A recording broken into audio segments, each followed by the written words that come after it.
Here's our problem. Let's read first. A sand layer having the cross-section area as shown in figure has been determined to exist for a 350-meter length of the levee. The coefficient of permeability of the sand layer is 3.5 meter per day. Determine the flow of water into the ditch and liter per minute. Ayan, so ito yung levee natin. So ito yung man-made na embankment for flood control, parang ganon. So, yung impervious clay, ito yung, pag sinabing impervious, hindi tumatagos yung tubig dito. So, kaya niyang i-resist yung water na hindi mag-flow dito sa impervious na material natin. And then, ang sabi daw, so yung the coefficient of permeability dito sa sand layer natin, dito is 3.5 meter per day.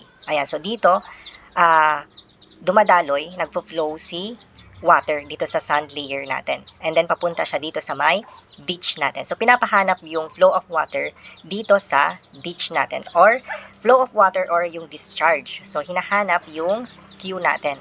Ayan. Ito. Q. So, pwede natin gamitin yung KIA, which is the hydraulic conductivity or coefficient of permeability. I-multiply natin sa hydraulic gradient and then the area. Ayan. So, pwede natin makuha yung flow of water dito. Since given naman yung K natin, lagay lang natin yung given. So, 3.5 meter per day. And then, ito yung cross-section area daw. So, as shown in figure has been determined to exist for 350 meter length of the levee. So, ito, naka-ano siya. So, side view ito, side view. So, kapag in different perspective, 350 meter yung haba nito. Ito yung ano natin. So, parang ganito siya. Pag ganyan siya.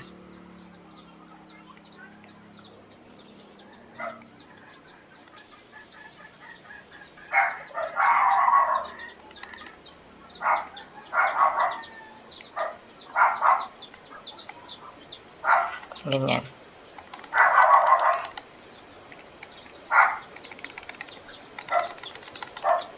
Ayan, so 350 meter long ito, yung length niya. So this is 350 meter. So dito, lumalabas yung tubig natin. Ayan. Dito lumalabas yung tubig natin. Galing dito sa may upstream natin. Dito yung upstream. And then dito sa ditch natin, ito yung downstream natin. Ayan. So meron tayong sand layer dito. Dito nakapatong yung levee natin which is 1.5 meter thick. So kunin natin itong I natin muna.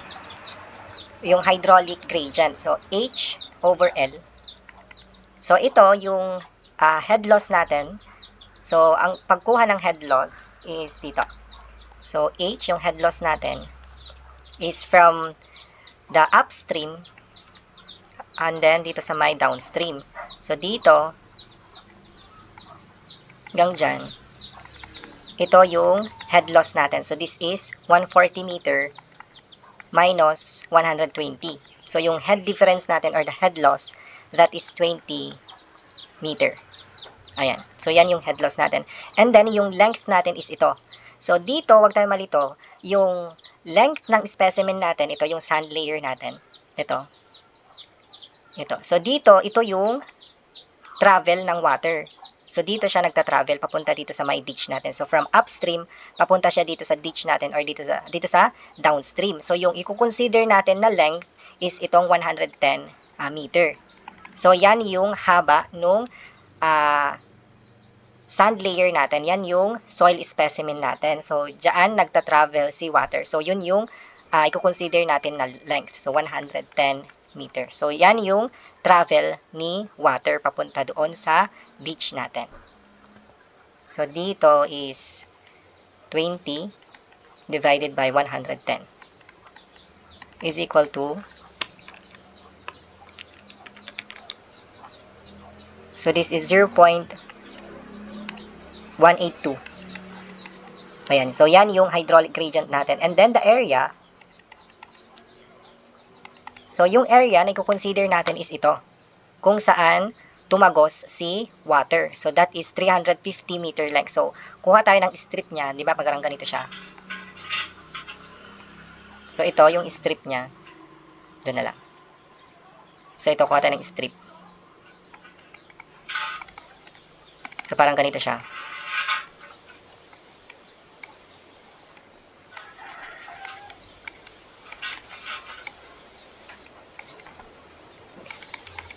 Yan. Ito yung thickness ng sand layer natin. So, this is at 1.5. And then, yung kahaba nito, yung levy natin, ito yung dito sa sand layer natin. Ayan. So, that is 350 meter. So, dito tumatagos si tubig, si water. Ayan, si tubig. Yan, nagaling dito sa may upstream natin. Ayan, so yung area na i-consider natin is ito, 350 meter times yung thickness natin na 1.5 meter. So, di ba, kung maalala nyo, kung doon sa may tube natin ito, di ba, yung doon sa tube natin, gamit yung constant head na apparatus, di ba, yung ganyan.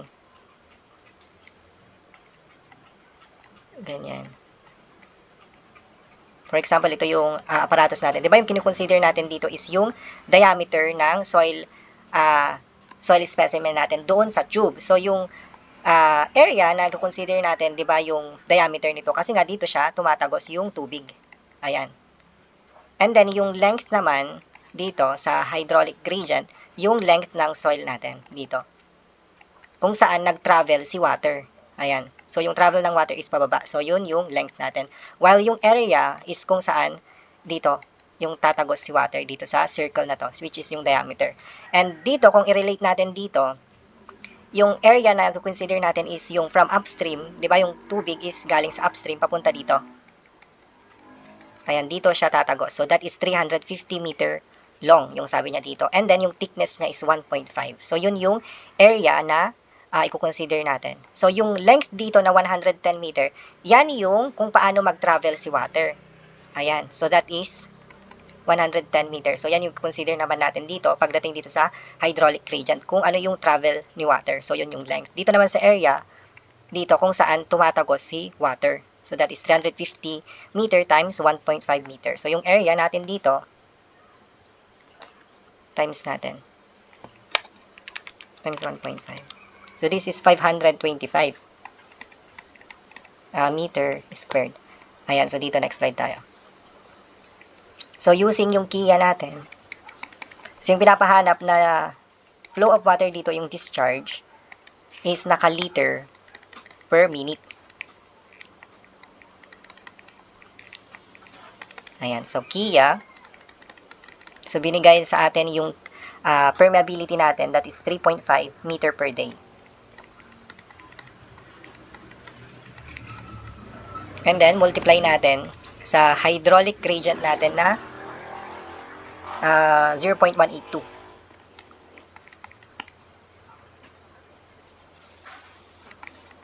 And then, yung area natin na 525 meter squared. Ayan. So, yung magiging sagot dito is 3.5 times 0.182 times 525. Ito ay 334.425. And then, ang unit natin is cubic meter per day. Pero ang pinapahanap sa atin, ang required is liter per minute. Ayan, so liter per minute, so ang 1 cubic meter ay equal lang siya sa 1,000 liters. So, para makancel si cubic meter, so 1,000 liter divided by 1 cubic meter.